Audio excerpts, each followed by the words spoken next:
आइए इस वीडियो के अंतर्गत विश्व भूगोल में हम अक्षांश और देशांतर रेखाओं के बारे में अध्ययन करेंगे। अक्षांश और देशांतर क्या है, अक्षांश देशांतर का ज्योग्राफी में क्या महत्व है, हम अक्षांश और देशांतर को क्यों पढ़ते हैं, आइए इस वीडियो के अंतर्गत अध्ययन करते हैं। एक ग्लोब है, पृथ्वी का नमूना है या प्रतिरूप है। हम सभी मानव जो है वह पृथ्वी पर रहते हैं और पृथ्वी का अध्ययन ही भूगोल कहलाता है।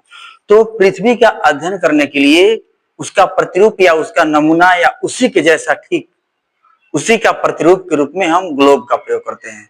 ये ठीक इसी प्रकार से हमारे पृथ्वी है और इस पृथ्वी पर हम सभी मानव निवास करते हैं। तो इस पृथ्वी पर या ग्लोब पर कोई भी स्थान कहाँ स्थित है, ग्लोब पर कोई भी स्थान कहाँ स्थित है, उन सभी स्थानों का स्थिति का निर्धारण करने के लिए हमें अक्षांश और देशांतर रेखा की आवश्यकता पड़ेगी। अर्थात इसको हम इस प्रकार से कह सकते हैं कि पृथ्वी पर या धरातल पर कोई भी स्थान कहाँ स्थित है, उसका स्थिति निर्धारण करने के लिए अक्षांश और देशांतर की आवश्यकता पड़ती है। हम ग्लोब पर देखेंगे तो इसमें दो प्रकार की काल्पनिक रेखाएं हैं। एक पूरब से पश्चिम की ओर खींची गई रेखा होती है, एक उत्तर से दक्षिण की ओर खींची गई रेखा होती है। पूरब से पश्चिम की ओर रेखा खींची गई होती है और दूसरा का उत्तर से दक्षिण की ओर रेखा खींची गई है। जो रेखाएं पूरब से पश्चिम की ओर रेखा खींची गई है, अर्थात पृथ्वी पर खींची गई वे काल्पनिक रेखाएं जो पूरब से पश्चिम की ओर खींची गई है, उन्हें हम अक्षांश रेखा बोलते हैं। 0 डिग्री अक्षांश रेखा पृथ्वी को दो बराबर भागों में बांटती है, अर्थात पृथ्वी को दो बराबर भागों में बांटने वाली अक्षांश रेखा को 0 डिग्री अक्षांश रेखा कहते हैं। यह पृथ्वी है या ग्लोब है, इसको दो बराबर भागों में बांटने वाली रेखा, यह रेखा जो है वह 0 डिग्री अक्षांश रेखा कहलाती है। तो 0 डिग्री अक्षांश रेखा या भूमध्य रेखा से उत्तर वाला भाग उत्तरी गोलार्ध और दक्षिण वाला भाग दक्षिणी गोलार्ध। तो भूमध्य रेखा से या विषुवत रेखा से उत्तर या दक्षिण में किसी भी स्थान की कोणीय दूरी को अक्षांश कहते हैं। जैसे मान लिया जाए कोई स्थान यहाँ है, तो इस स्थान की कोणीय दूरी विषुवत रेखा से या भूमध्य रेखा से किसी भी स्थान की कोणीय दूरी अक्षांश कहलाता है और समान अक्षांश को मिलाने वाली रेखा जो होती है उसे हम अक्षांश रेखा कहते हैं, अक्षांश रेखा कहते हैं। ठीक उसी प्रकार से जो देशांतर रेखा होती है वह पृथ्वी पर उत्तर से दक्षिण की ओर खींची गई काल्पनिक रेखा होती है, अर्थात पृथ्वी पर या धरातल पर उत्तर से दक्षिण की ओर खींची गई समस्त काल्पनिक रेखाओं को हम देशांतर रेखा कहते हैं। इसमें जो 0 डिग्री देशांतर रेखा है वह पृथ्वी को दो बराबर भागों में बांटती है। यह है 0 डिग्री देशांतर रेखा। 0 डिग्री देशांतर रेखा पृथ्वी को दो भागों में बांटती है, एक पूर्वी गोलार्ध और एक पश्चिमी गोलार्ध। इधर हो जाएगा पूर्वी गोलार्ध, इधर हो जाएगा पश्चिमी गोलार्ध। तो 0 डिग्री देशांतर रेखा से 0 डिग्री देशांतर रेखा से किसी भी स्थान या कोई भी स्थान, चाहे वह पूरब हो चाहे वह पश्चिम हो, उसका कोणीय दूरी जो है उसे हम देशांतर कहते हैं। अर्थात अक्षांश और अक्षांश रेखा, उसी प्रकार से देशांतर और देशांतर रेखा अलग अलग है। अक्षांश कोण होता है, उसी प्रकार से देशांतर कोण होता है। अक्षांश क्या कोण होता है, तो भूमध्य रेखा से उत्तर की ओर या दक्षिण की ओर या उत्तरी गोलार्ध में या दक्षिणी गोलार्ध में किसी भी स्थान की जो कोणीय दूरी है उसे अक्षांश कहते हैं। जबकि समान अक्षांश को, जैसे मान लीजिए यहाँ 40 डिग्री है तो और यहाँ भी 40 डिग्री है, तो समान अक्षांश को मिलाने वाली जो रेखा है उसे अक्षांश रेखा कहते हैं। ठीक इसी प्रकार से पृथ्वी को दो बराबर भागों में बांटने वाली जो उत्तर से दक्षिण की ओर खींची गई काल्पनिक रेखा है उसको बोलते हैं देशांतर। देशांतर रेखा पूर्वी गोलार्ध और पश्चिमी गोलार्ध में बांटती है। तो देशांतर जो है वह एक कोण है, जैसा कि अक्षांश एक कोण है, ठीक उसी प्रकार से देशांतर भी एक कोण है। तो 0 डिग्री देशांतर रेखा या मुख्य देशांतर रेखा या इसको बोलते हैं प्रधान मध्याह्न रेखा से पूरब या पश्चिम में किसी भी स्थान की जो कोणीय दूरी होता है उसे हम देशांतर कहते हैं। और इन अक्षांश और देशांतर के आधार पर ग्लोब पर या पृथ्वी पर किसी भी स्थान का स्थिति का निर्धारण किया जाता है। अर्थात ग्लोब पर इस ग्लोब पर कोई भी स्थान, जैसे मान लीजिए हम भारत देश में रहते हैं, तो भारत देश कहाँ स्थित है, तो उसकी स्थिति को पता करने के लिए हमें अक्षांश रेखा और देशांतर रेखा की आवश्यकता पड़ेगी। अक्षांश और देशांतर की आवश्यकता पड़ती है। तो आइए अब हम अक्षांश और देशांतर के बारे में विस्तृत अध्ययन। जैसा कि हम लोगों ने देखा, पूरब से पश्चिम की ओर, पूरब से पश्चिम की ओर खींची गई काल्पनिक रेखा अक्षांश रेखा कहलाती है। और 0 डिग्री अक्षांश रेखा जो है वह संपूर्ण पृथ्वी को दो बराबर भाग में बांटती है। इसका ऊपर वाला भाग उत्तरी गोलार्ध और नीचे वाला दक्षिणी गोलार्ध।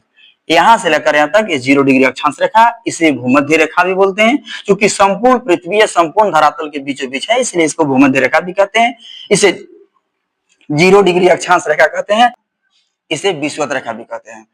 और अक्षांश जो होता है वह भूमध्य रेखा से उत्तर की ओर चाहे दक्षिण की ओर किसी भी स्थान की कोणीय दूरी होता है। जैसे हमने एग्जांपल लिया है, 40 डिग्री पर कोई स्थान है, उस स्थान का कोणीय दूरी क्या है, तो उसे हम बोलेंगे अक्षांश। और समान अक्षांश को मिलाने वाली रेखा को हम क्या बोलेंगे, अक्षांश रेखा। अक्षांश रेखा। तो 0 डिग्री अक्षांश विषुवत रेखा है और इसके ऊपर वाला भाग उत्तरी गोलार्ध और नीचे वाला भाग दक्षिणी गोलार्ध। तो 0 डिग्री अक्षांश से उत्तर की ओर कुल 90 अक्षांश है। एक एक डिग्री पर एक एक अक्षांश खींचा गया है। एक एक डिग्री पर एक एक अक्षांश रेखाएं हैं, या इसको इस प्रकार से कर सकते हैं, 0 से लेकर 90 तक उत्तर में 90 अक्षांश, उसी प्रकार से 0 से लेकर के 90 तक दक्षिण में 90 अक्षांश, 0 से लेकर 90 तक दक्षिण अक्षांश। तो इस प्रकार से हम कह सकते हैं उत्तरी गोलार्ध में 90 अक्षांश, दक्षिणी गोलार्ध में 90 अक्षांश, और प्लस उसमें हम जोड़ देंगे एक 0 डिग्री अक्षांश।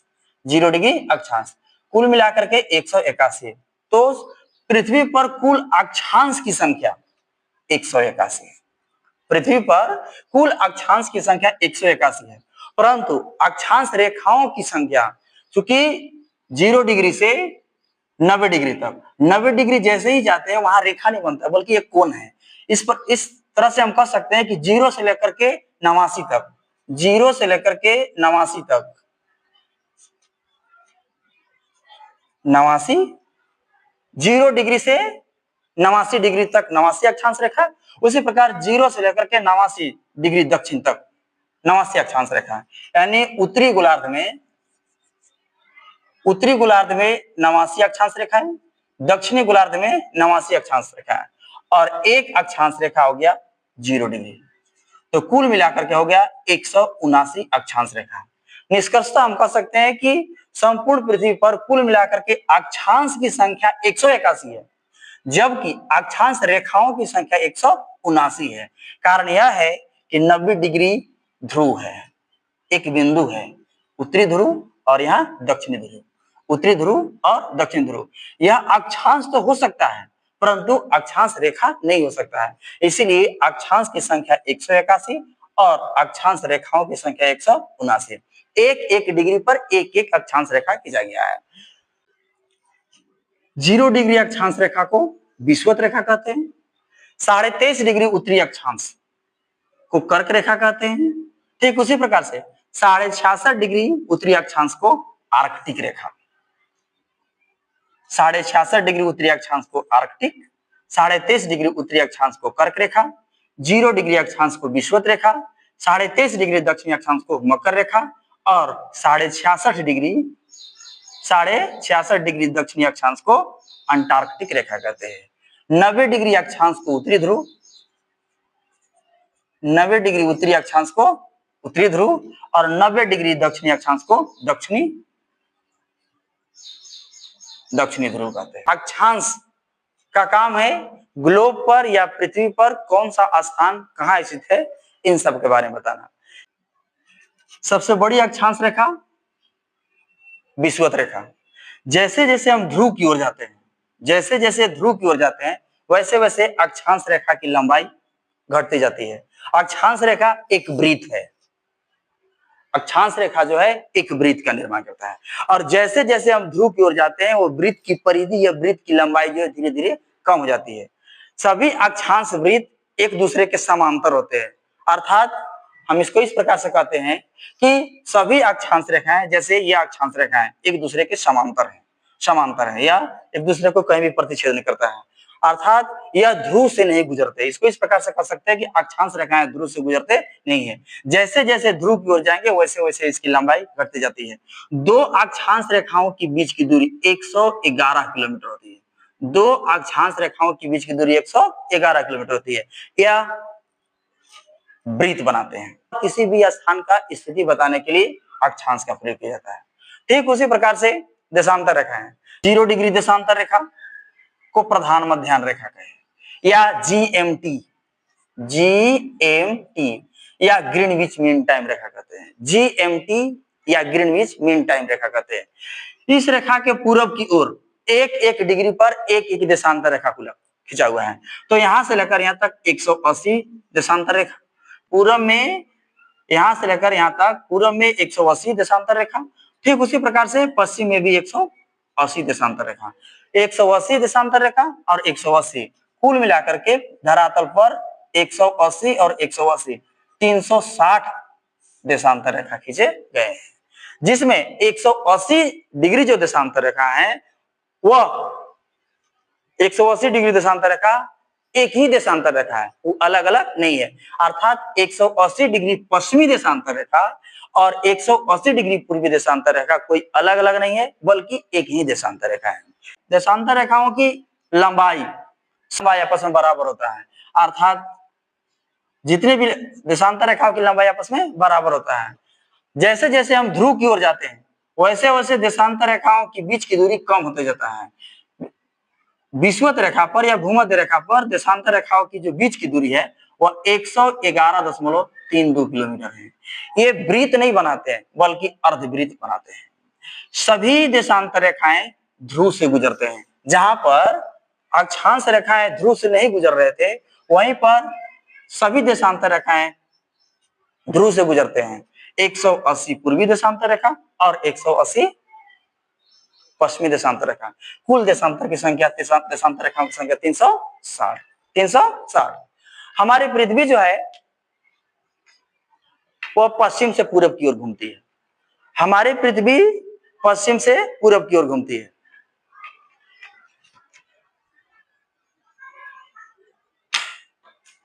यहां है 0 डिग्री देशांतर रेखा। 0 डिग्री देशांतर रेखा जिसे जीएमटी या ग्रीनविच मीन टाइम या अंतरराष्ट्रीय समय रेखा कहते हैं। विश्व के अलग अलग स्थानों पर अलग अलग समय होता है जिसे स्थानिक समय कहते हैं। या इसको हम कह सकते हैं कि सूर्य के सापेक्ष किसी भी स्थान विशेष पर, किसी भी विशेष स्थान पर जो समय परिकलित किया जाता है उसको बोलते हैं स्थानीय समय। जबकि मानक समय वैसा समय होता है जो किसी देश के मध्य से जो देशांतर रेखा गुजरता है उस देशांतर रेखा के आधार पर अगर हम उस जगह का या उस देश का समय का निर्धारण करते हैं तो उसे बोलते हैं हम मानक समय। यह 0 डिग्री देशांतर रेखा को अंतरराष्ट्रीय समय रेखा कहते हैं। 0 डिग्री देशांतर रेखा को अंतरराष्ट्रीय समय रेखा कहते हैं। इसे जीएमटी या प्रधान मध्याह्न रेखा कहते हैं। पृथ्वी जो है वह पश्चिम से पूरब की ओर होती है। पश्चिम से पूरब की ओर 0 डिग्री देशांतर रेखा को अंतरराष्ट्रीय समय रेखा, जबकि उसके पीछे 180 डिग्री देशांतर रेखा को अंतरराष्ट्रीय तिथि रेखा कहते हैं। इसे अंतरराष्ट्रीय तिथि रेखा कहते हैं। 0 डिग्री देशांतर रेखा क्योंकि पृथ्वी जो है पश्चिम से पूरब की ओर घूमती है, पश्चिम से पूरब की ओर घूमती है। मान लिया जाए ये वाला भाग पश्चिम है, पश्चिम से पूरब की ओर घूमती है। तो यहाँ कुछ समय की समझ लेते हैं कि यहाँ 12 बजल है। अब यहां पर जैसे सूर्य आएगा 12:04, 12 बज के यहां है 12 बजा है। अब यहां आएगा तो यहां हो सकता है यहां बज गया 12, लेकिन यहां हो गया 12:04। उसी प्रकार से और आगे बढ़ते हैं तो यहाँ हो गया 12 बज गया, यहाँ हो गया 12:04, यहाँ हो गया 12:08। इसी प्रकार से अलग अलग स्थानों पर अलग अलग समय होता है। क्योंकि पृथ्वी को अपने अक्ष पर घूमने में 24 घंटा टाइम लगता है। पृथ्वी अपने अक्ष पर घूमने में 24 घंटा समय लगाती है और अपने अक्ष पर या केंद्र पर 360 डिग्री कोण बनता है, 360 डिग्री का। या कुल देशांतर रेखाओं की संख्या कितना है, इस पर कुल कितने देशांतर रेखा खींचे गए हैं तो 360। तो 24 घंटा में 360 देशांतर रेखा घूम जाती है। अर्थात इसको इस प्रकार से कर सकते हैं 360 देशांतर घूमने में 24 घंटा लगता है।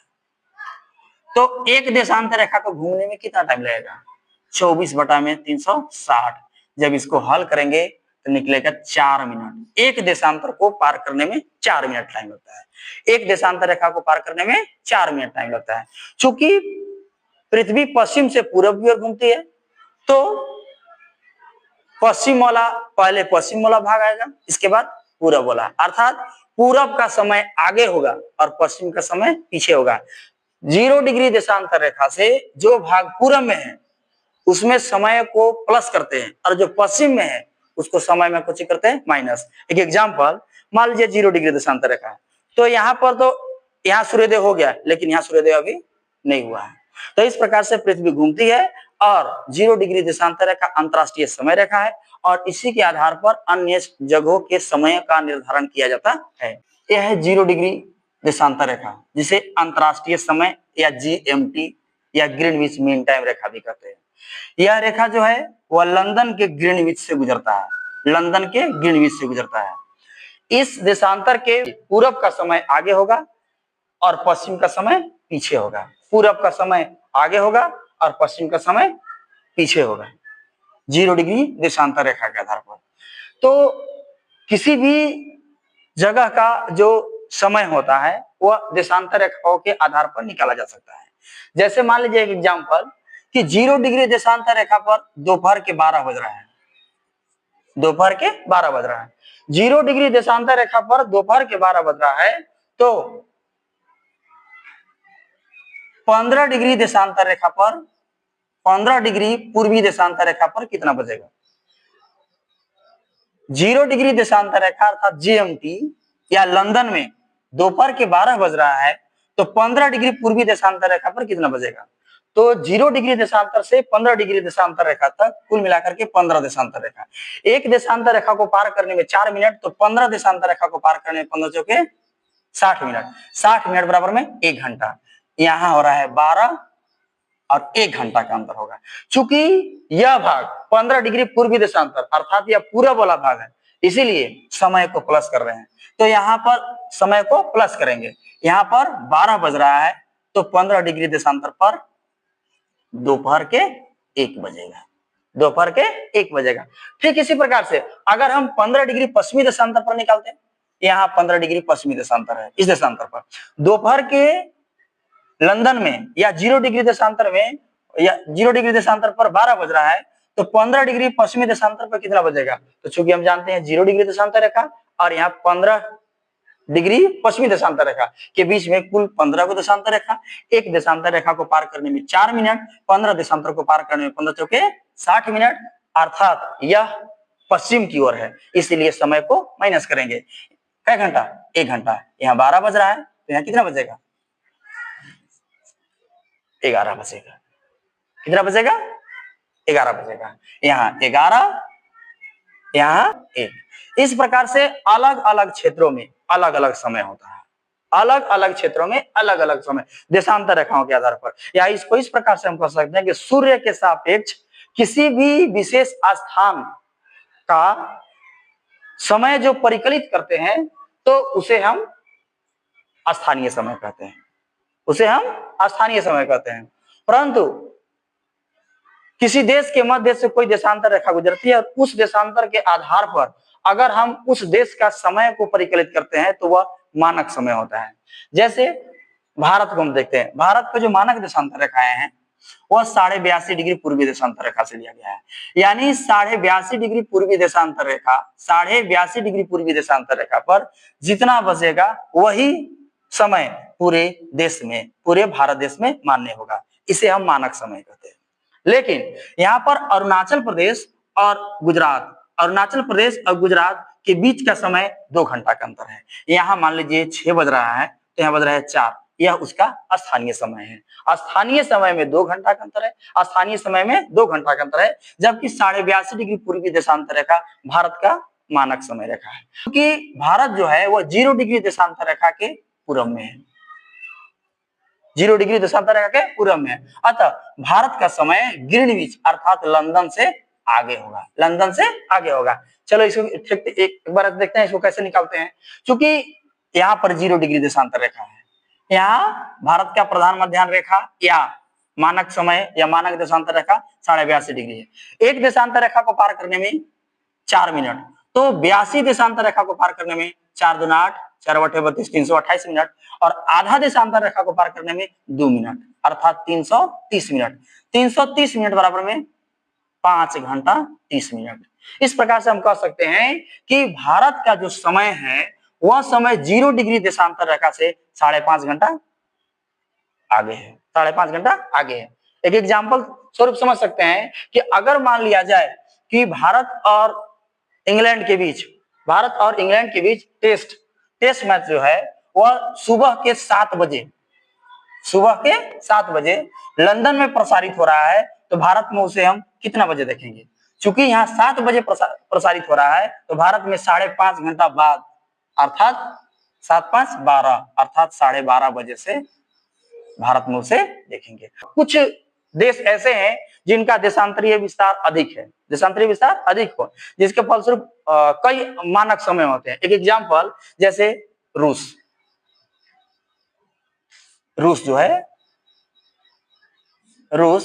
अत्यधिक देशांतरीय विस्तार के कारण यहाँ पर कुल मिलाकर के 11 मानक समय है, 11 मानक देशांतर रेखा समय है, या 11 देशांतर रेखा को मानक समय माना गया है। ठीक उसी प्रकार से यूएसए में, संयुक्त राज्य अमेरिका में 9 देशांतर रेखाओं को संयुक्त राज्य अमेरिका का मानक समय माना गया है। 180 डिग्री देशांतर रेखा अंतरराष्ट्रीय तिथि रेखा कहलाता है। यह देशांतर रेखा पूर्णतः प्रशांत महासागर में है। यह देशांतर रेखा जो है वह स्थल खंड को छोड़ करके बनाया गया है। चूंकि देशांतर रेखा का काम है समय बताना। क्या बताना? समय बताना।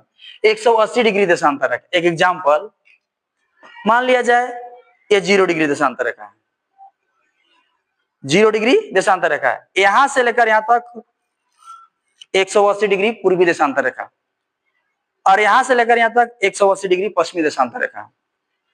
यहां के समय में और यहां के समय में, मतलब 0 डिग्री देशांतर रेखा और 180 डिग्री पूर्वी देशांतर रेखा के बीच के समय 12 घंटा, अर्थात यह समय 12 घंटा आगे होगा। जबकि 0 डिग्री देशांतर रेखा और 180 डिग्री पश्चिमी देशांतर रेखा के बीच का समय जो होता है वो 12 घंटा पीछे होगा। अर्थात यह समय जो होगा एक दिन 12 घंटा 24 घंटा का अंतर होगा। तो अंतरराष्ट्रीय तिथि रेखा जो होता है इसमें एक दिन का अंतर होता है। अंतरराष्ट्रीय तिथि रेखा के पूरब में अगर बुधवार है तो पश्चिम में मंगलवार होगा। अगर कोई नाविक पूरब से पश्चिम की ओर जाता है, तो जैसे ही वह अंतरराष्ट्रीय तिथि रेखा को पार करता है, अगर नाविक बुधवार को अंतरराष्ट्रीय तिथि को पार करता है, तो जैसे वो पहुंचता है तो एक दिन को पीछे कर देता है। जैसे बुधवार को क्या पहुंचा, मंगलवार को। अर्थात कोई व्यक्ति या कोई नाविक पूरब से पश्चिम जाता है तो एक दिन घटाना पड़ता है, जबकि पश्चिम से पूरब जाएगा एक दिन जोड़ना पड़ता है, एक दिन जोड़ा जाता है। एक दिन का अंतर है। यह अंतरराष्ट्रीय तिथि रेखा सीधे न होकर के इसे कई भाग में मुड़ा गया है।